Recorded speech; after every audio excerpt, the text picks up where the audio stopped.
My guys, welcome to fourth quarter health, week one, the online version. All right, let's go through some of the stuff that we would typically cover in the first week of health class. Starting off, we're looking at the health triangle. So the health triangle, assuming you've all taken some form of geometry, triangle looks like that. On one side of the triangle, we break down one component of our total health. So in this case, let's say we have our mental health. It's basically the functions of our brain. On another side, we have our social health. Basically, these are our interactions with other people, parents, family, things like that, friends, peers, all that. So social health right now may be taking a little bit of a hit with the social distancing that I know we're all practicing. And then at the very bottom, equally important to the other two, we have our physical health. So all three of these equally important to your overall health, right? But what we're going to focus on right now is the physical aspect. Okay, so when we're looking at physical fitness, right, benefits, we're talking cardiovascular, which is your heart, blood, lungs, things like that. So cardiovascular diseases, heart disease, strokes, those are the number one cause of death in the United States. Having a stronger, better working heart, right, limits your risk for those types of things. Right.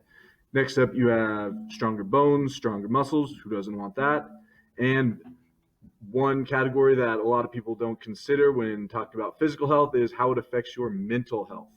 Right. So if we're looking at three chemicals of the brain that are in charge of our moods, we're talking about endorphins, dopamine, and serotonin. So if we click this link, take a little deep dive into what those three things mean.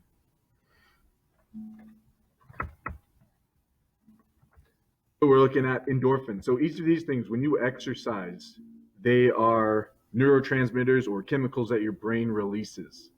Right? So endorphins, these act to limit pain that you're feeling. So kind of some of those like adrenaline type things where maybe in the moment you don't feel the pain, but later down the road you might, because of endorphins. Dopamine, this is your reward center of your brain. Right? So this plays in your mood, energy, attitude, motivation, all that. You can read up a little bit more on it here. And serotonin, right? This is how you interact with people, kind of regulates your mood, your sleep-wake cycles, all those type of things. So all three work together basically to make you feel good, right? And those are released by exercise, among other things. So good idea to try to get those. Okay, looking at the components of total fitness.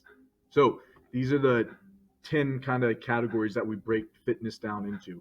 So the two main categories, we break it down into health-related fitness and skill-related fitness.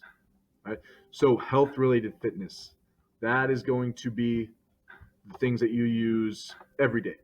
So every individual person needs some degree of these categories of fitness. So that's cardiovascular endurance, muscular strength, muscular endurance, and flexibility. So what these are going to do, cardiovascular endurance, that's how efficiently your heart is going to beat. Right? How do you move blood throughout your body? How's your respiratory system work? Right? So you make that stronger by running, biking, swimming, anything like that. When we run the mile, that's testing our cardiovascular endurance. Next up, we got muscular strength. Now, muscular strength is different than the next one, muscular endurance. Muscular strength is how strong you are for a single or low period of time. So think about how much you can bench press, how much you can squat. So your 1 rep, 2 rep, 3 rep maxes, right? So how heavy can you do something a single time? Whereas muscular endurance is we look a little bit more at higher reps.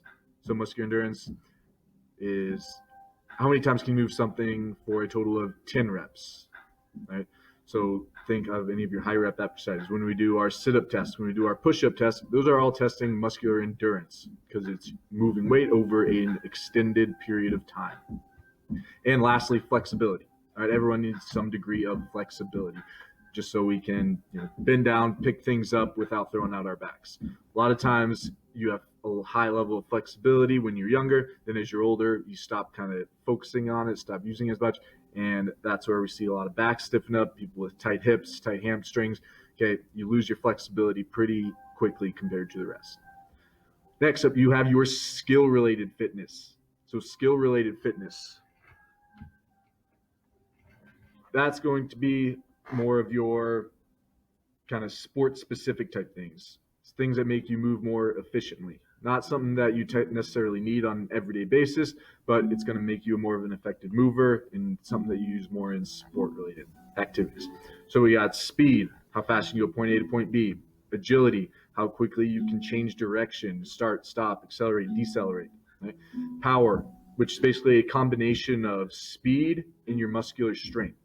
Okay, how much force can you apply to something in a fast manner? Right? Balance, how can you support your body, whether it's balancing on one foot, things like that. Coordination, how do you use your limbs, how do you use your senses together? So think hand-eye coordination, foot-eye coordination. And reaction time, how quickly your body can respond to a stimulus. Right? So each of those things is going to make up your components of total fitness. Now, depending what type of fitness you want to focus on, these are going to be a little bit different. You're not going to do each one equally.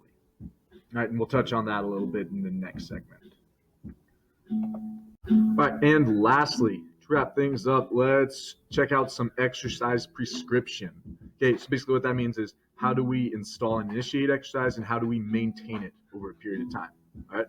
So first up, we're going to look at 3 principles of exercise. So we need to specify, we need to overload, and we need to be able to do that in moderation. All right, so let's look at a few of these individually.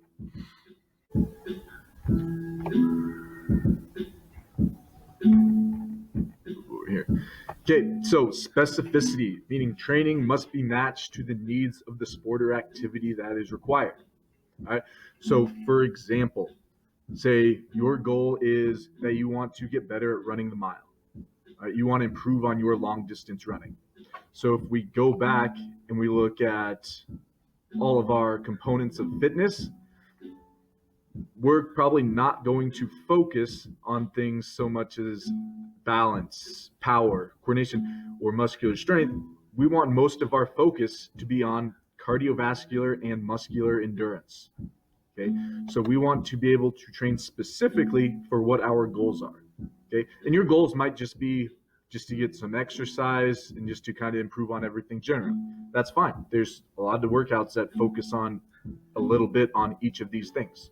Okay, but first you want to identify what your goals are. Okay, if you want to get stronger and you want to be able to bench press more, right? You shouldn't be focusing on, running 10 miles each week, right? You should be focusing on doing bench press, doing things that are going to strengthen your chest and your tricep muscles, right? Moving on to overload. So fitness can only be improved by training more than you normally do. So going back to, let's use the bench press example. So say I'm benching 100 pounds on bench press. That's my max, right? Eventually, my body's going to adapt and it's going to get stronger, and 100 pounds isn't going to challenge me the same way that it used to. Okay, so eventually I have to create an overload. I have to try to work up to 115. Okay, get that, work up to 125 pounds. Okay, so I have to try to stress it in different ways so that my body will continue to adapt. Now, it doesn't always have to be just by increasing weight. Right? I could work towards lifting 100 pounds 3 or 4 times as opposed to just once. So I can try to increase reps. Right? But in some way, your body needs to be overloaded so it can adapt to the stress that you're putting on it. And lastly, you have moderation. Right? So this is basically how you time your overload. Right? Increasing too much too quickly can result in injury. Right? Let's look at running the mile. Okay, so you're specifying that you want to be better at running the mile. You're overloading it. Okay, if you're going from I can barely finish a mile and I'm starting to feel a little bit better at doing the mile, if you jump right up to next time I'm going to go and do 5 miles, you might be putting your body at risk for injury. Right? So instead of jumping from 1 mile all the way up to 5 to 10 miles, it would be I'm going to do 1 mile this week. Next week, I'm going to work up to 2.5. Right? If I'm feeling good there next time, I might go to 3. Right? And you just have to kind of stretch it out. Right? Because trying to go too much too quick results in a higher risk of injury. Not guarantee, it's not saying you're going to be injured, but it leaves you at a higher risk for that. Right? So the 3 principles of exercise and how we apply it. Right? Next thing we look at is the FIT application. So FIT, that is a acronym, stands for frequency, intensity, time, and type. So frequency, that's deciding how often you train. So are you going once a day? Are you going 5 days a week, 3 days a week? All right. Intensity, that is how hard you train. Are you going 75% of your max? Are you going 50%? Is it a light day? So you choose intensity. Looking at time. Okay, are you training for an hour a day? Or are you breaking it up? Are you doing 25 minutes, maybe a couple times a day? All right. And lastly, type. So that's going to be focused on whatever you specify. So if you're focusing on cardiovascular endurance and getting that better, right, you are going to look at things like running, jogging, swimming, right, all those type of things. So your type depends on whatever you specify and what your goals are. All right.